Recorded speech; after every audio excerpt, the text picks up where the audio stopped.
You are looking live at a daily chart of the Nasdaq, which was up 55 points today, or 0.35%, and closed 15,983. You can see the volume was 4% below the 50-day average volume, but much higher than the last few sessions here. Then we had the big rally on Friday, but didn't have the volume. Today we had the volume, but not enough of an increase. There's a lot of caution ahead of the earnings this week. We're going to hear from AMD and Supermicro and Amazon tomorrow, and then later on in the week, Qualcomm, Apple.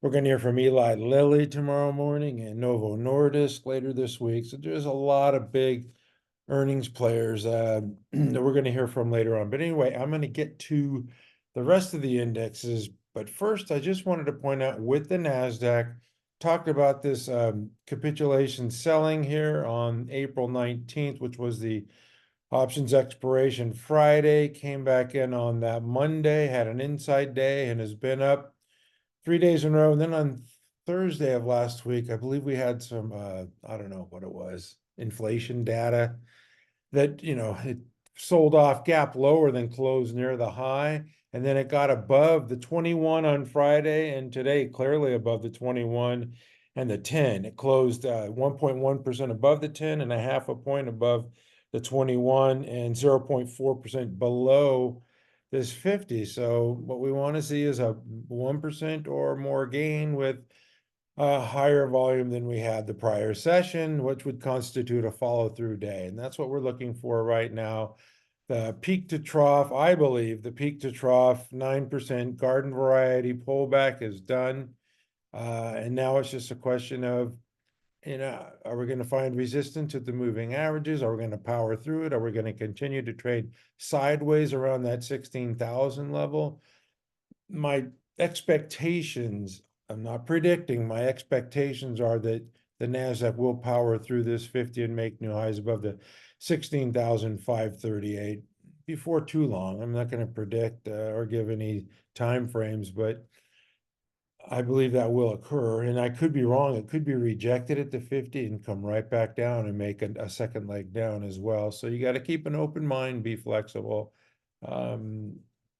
always in the market. Yeah, don't get dogmatic about your positions, because if you argue with Mr. Market, you're going to lose a lot of money. All right, let's go to the S&P 500 index. This one looks similar to the NASDAQ, where it's kind of bumping up against the it's 50 now. Had the capitulation sell-off, ran up 5 out of the last 6 sessions. But this one here is only 0.2% below that 50. So looking for that to power through the 50 tomorrow. It's 0.7% above the 10 and 0.3% above the 21. And once again, it could get rejected here and come straight down back, to the 5,000 level. So, stay open-minded, be flexible. These new data points, these earnings reports are going to drive the market. They're going to impact, these indexes. So, keep your head on a swivel here, and don't get, like I said, don't get dogmatic about your positions here, because it could go, either way. This is IWM. Russell had a nice day today, up nearly 1%. Really light volume though. Once again, a lot of caution ahead of these new data points.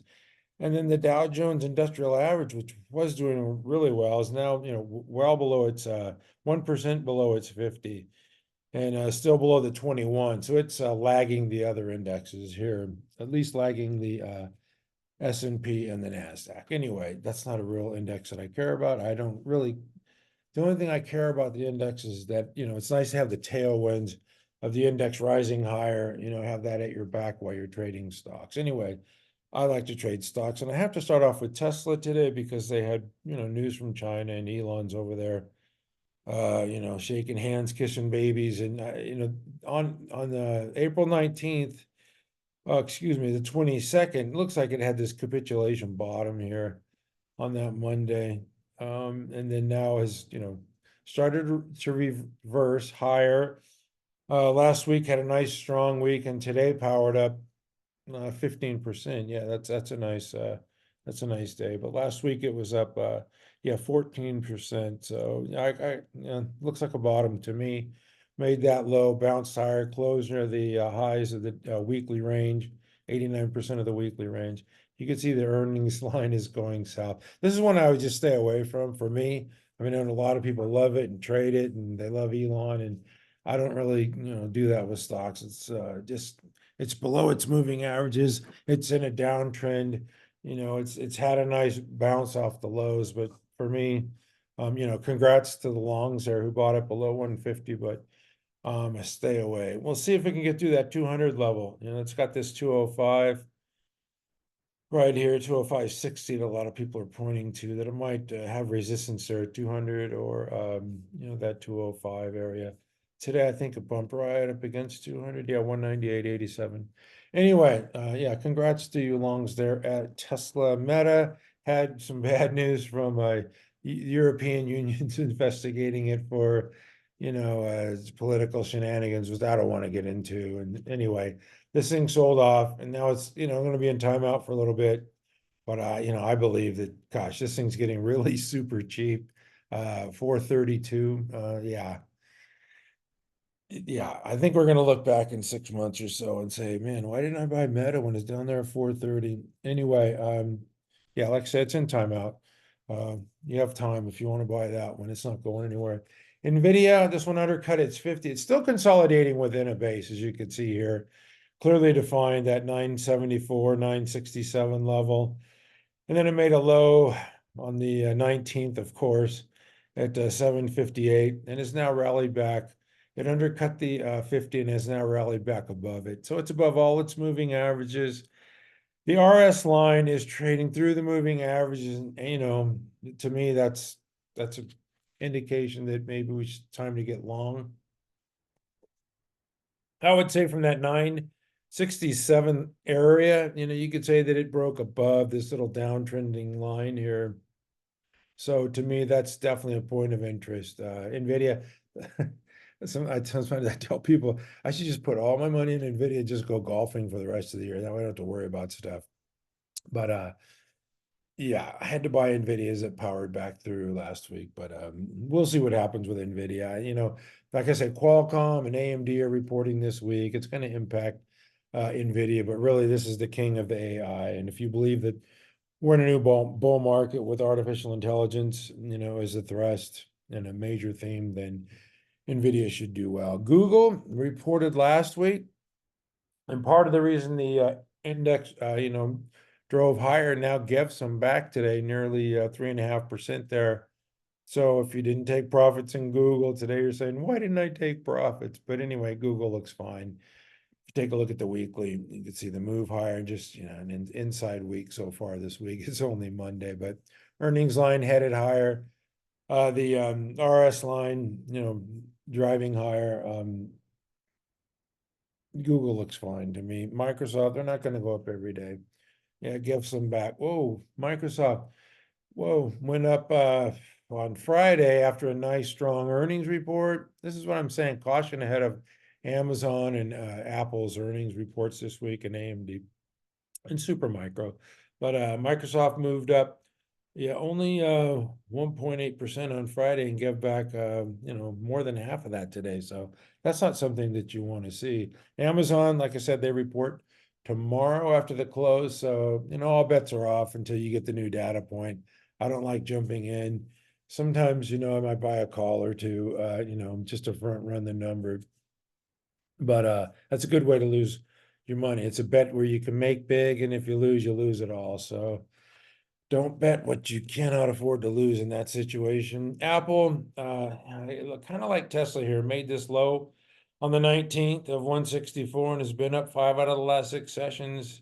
And they report Thursday, so I just wait for the new data points. Hear what Tim Cook has to say. There's no sense in getting ahead of this stuff. Why don't you just wait for the numbers? Okay, I did mention AMD several times. They report tomorrow. I'll just say, you got to look at the weekly charts on all these before you decide to ever make a bet here or invest in a stock. But you can see this is clearly, institutions jumping in, piling in. on Advanced Micro, last fall, in the beginning of 2024. Just these are big, heavy bets here, big volume coming in, and now they're taking profits, selling off on lighter volume. Especially ahead of this print, is they haven't really proven with their earnings that they're really going to be taking market share and ramping earnings higher. They have to do that. Yes, we see increasing accelerated sales growth at 4%, 10%, EPS growth at 4% and 12%, but it needs to really start ramping here. And Lisa Su has to guide higher. Like I said, it's not what the earnings reports, look in the rear view mirror. And she has to say that, she talked about a 400 billion market, addressable market, and she has to be taking some of that. So very interested to hear from Advanced Micro tomorrow. I think they're doing well, just based off the Intel report last week. But investors made big bets and now they're taking some profits. And if they deliver the goods, and investors will come back in and drive this thing through its 50. But if they blow up the report tomorrow, then they're going to sell off and get a nice haircut and probably trade back, to the 200. So they have to deliver the goods. What can I say? Broadcom, just like any other company, have to deliver the goods. This one has formed a double bottom base pattern, which, and it's been what, I don't know, about 7 or 8 weeks here. This thing's been diddling around. Yeah, 8 weeks. Just, trading sideways, made this double bottoms, got the earnings line trending a little north, not like I would like to see, but Broadcom, they don't report till June 6th. Looks pretty good, inside day to day.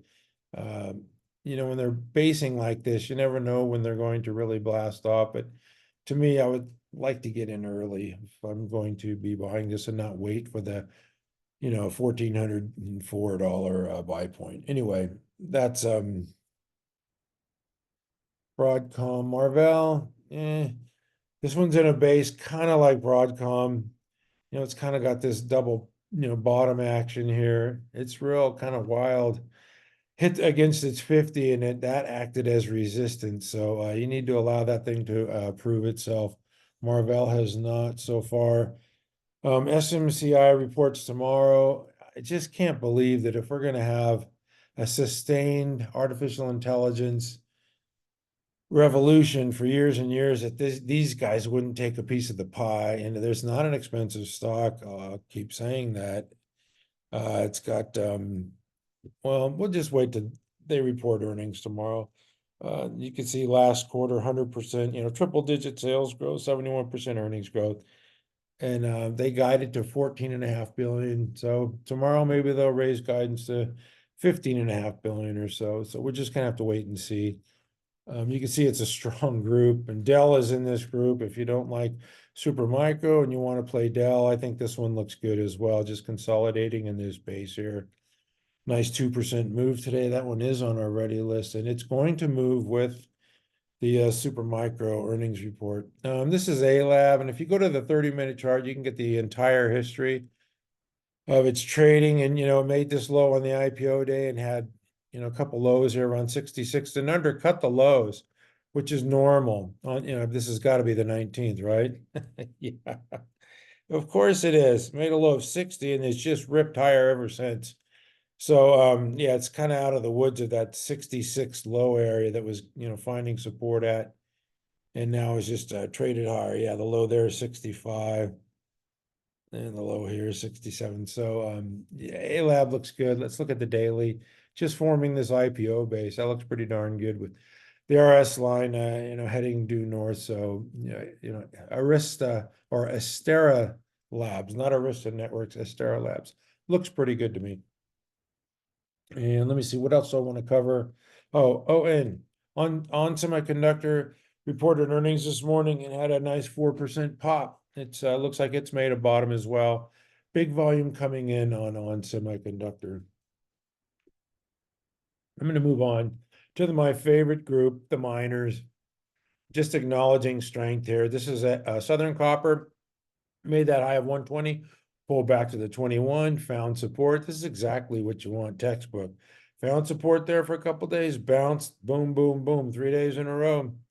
And now making highs above the old 120. So new highs today for Southern Copper. Congrats to the longs there. That looks really good. The other one I like is, well, there's a couple ones. This is Freeport McMoran. They reported earnings and sold off like it normally does. Found support at the 21 and bounced higher 4 days in a row. Increasing volume here, up nearly 4% today. That looks good. Then the uranium play is Cameco, which reports earnings tomorrow. So this thing's kind of squatting here with this cup with handle pattern. Investors wisely not jumping in ahead of this thing. They're going to wait for the new data points from management. And another one is tech, which we had on our ready list a while ago, and I took it off. But this thing, is making new highs now and looking pretty strong. So you always got to go to the weekly. And this has been consolidating in a base and just starting to break out here now. So tech looks pretty darn good. That's it for the miners. I got to go to these power plays because if the data center AI revolution, the build out's going to take a lot of power. Eaton is right in the middle of this.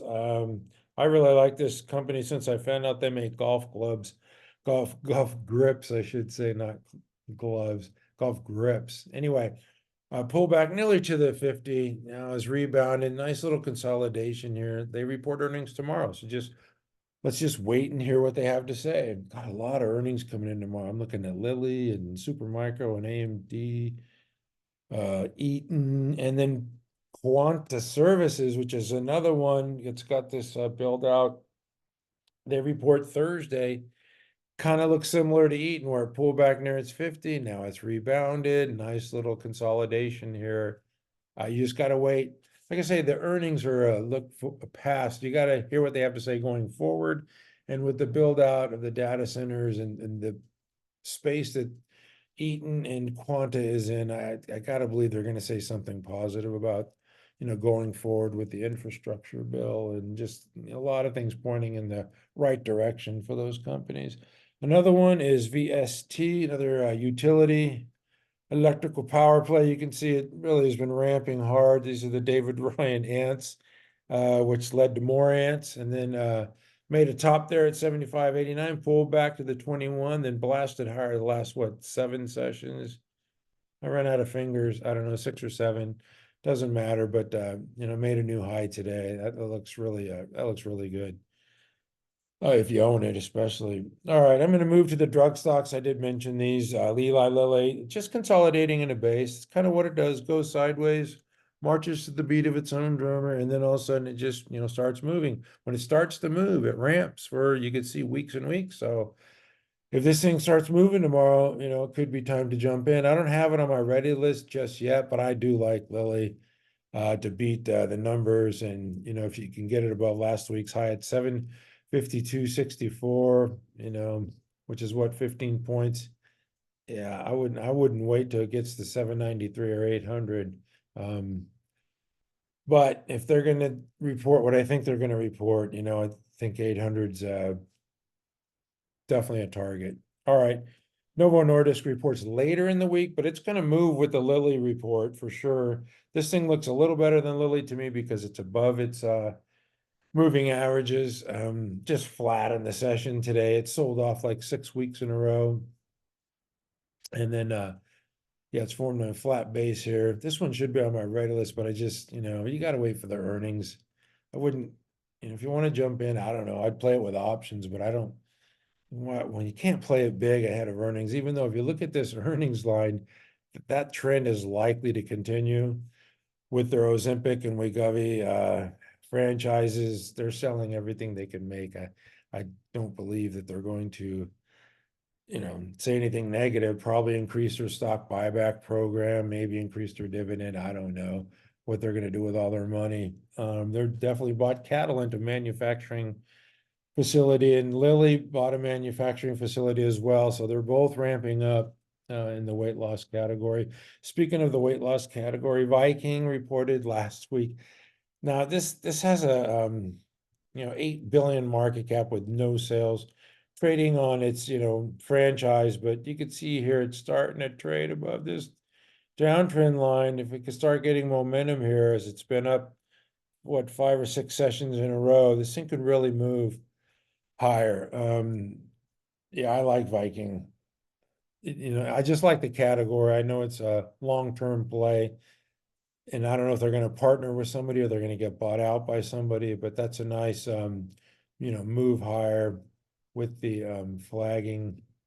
Yeah, that looks good to me, but SMCI looked that way too and it fell out. So, and SMCI has a lot of earnings and sales growth, so a lot of speculation here that Viking's gonna be bought out. All right, anyway, I had to mention TGTX. They report pretty soon. Another speculative biotech play, and a lot of people think this is gonna ramp higher, but they have the best in show multiple sclerosis drug, but they're going up against Roche, and there's a lot of short sellers in this thing. They guided to 240 to 260 million for the year, and they just got a contract for 188 million, so they have to raise sales guidance. I mean, that is a 75% increase on what they guided to last quarter, that contract with the Army. So I don't know.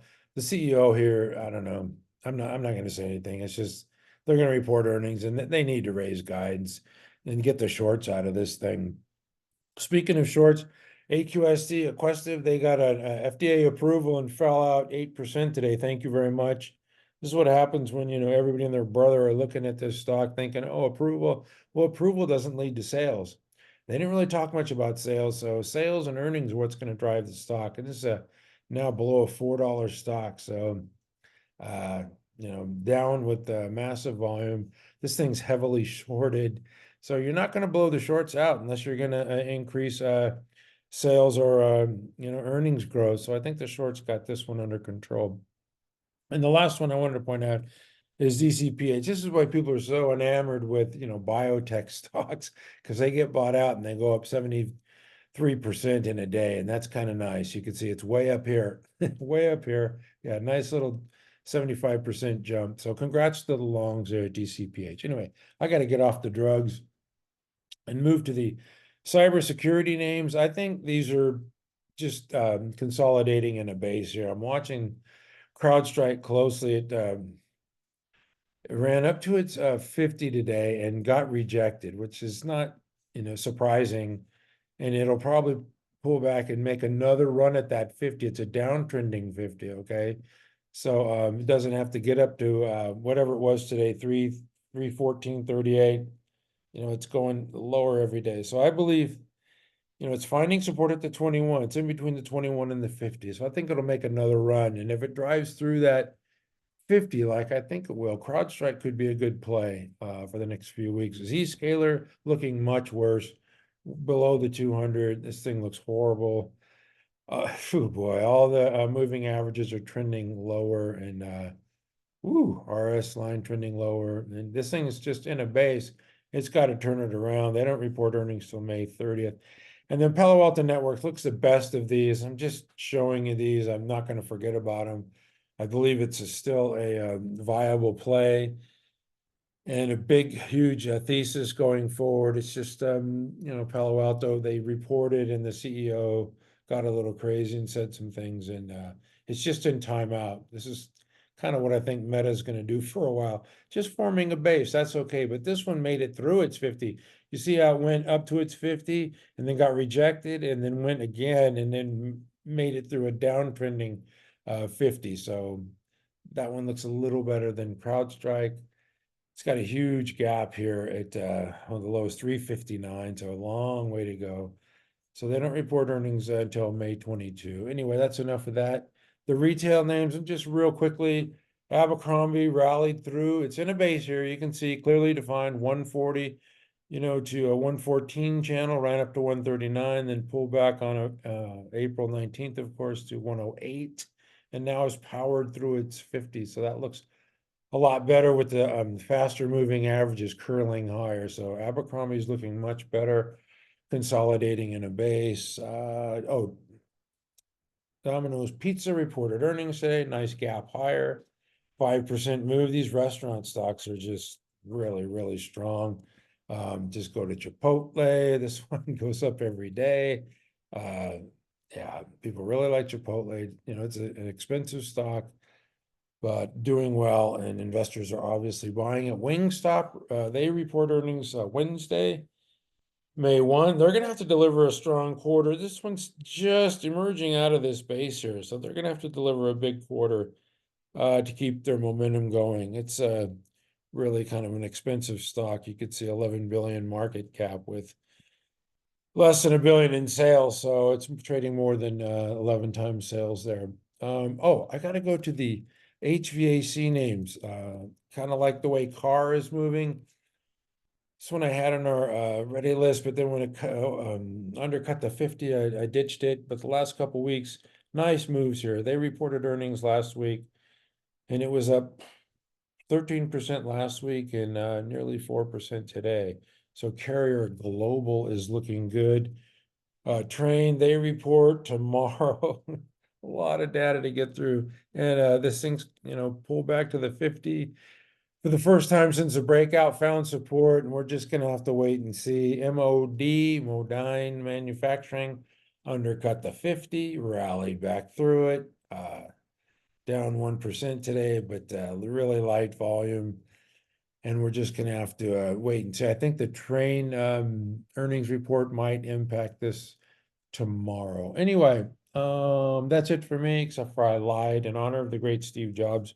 One more thing, we had a couple of earnings reports this afternoon, which might or might not impact the semiconductor group. This is a fabulous stock, and I think, when you have Broadcom and AMD and NVIDIA in your group, and it's just it's tough. It's tough competition. And Lattice, they're had a nice cup with handle here, but I don't know, their report was not bad, but their guidance was kind of light. So I don't know. It's probably just gonna go sideways for a bit. I don't think it's gonna really, crash or anything. It's just with that report, I don't see a big impetus, a thrust for higher prices. Rambus, the same thing. Yeah, down 2% after hours. Pretty lackluster report and guidance. The one that did report and guide higher was NXP, is a semiconductor manufacturing, and it's up now almost 6% now. So it's got this little double bottom base here with the 251 buy point. It's already at 261.50 after hours. That looks really good. So now the data point is in, you can entertain this stock NXPI Semiconductors. And that's it for me. Like I said, a lot of caution ahead of the new data points this week. I believe most of these technology stocks are going to report pretty strong earnings, and we just have to wait and see. Anyway, at mcstockcharts.com, we never give up. Thank you for watching.